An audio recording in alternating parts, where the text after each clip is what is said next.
After World War I, Allied nations divided up the territory in the Middle East. Palestine went to Britain. This put Britain in control of the entire area, and the control lasted until after World War II.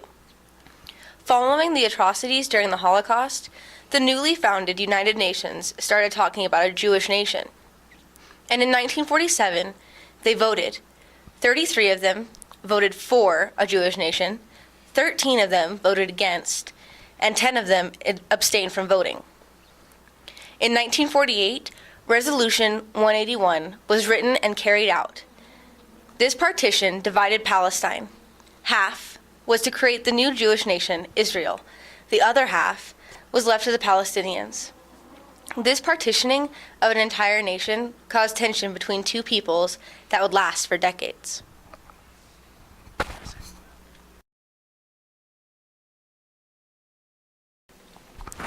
On May 14, 1948, the UN recognized Israel as an independent state, giving them a place to call their own at last.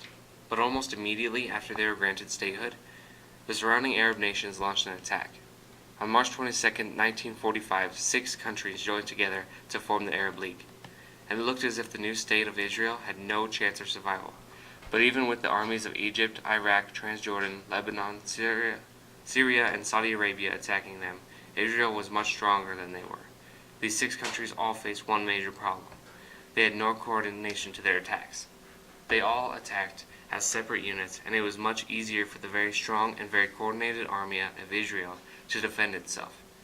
As a result, Israel won the war, and the Israeli settlers expanded even beyond the borders granted by the UN. During this time, hundreds of thousands of Palestinian Arabs chose to or were forced to evacuate their homes.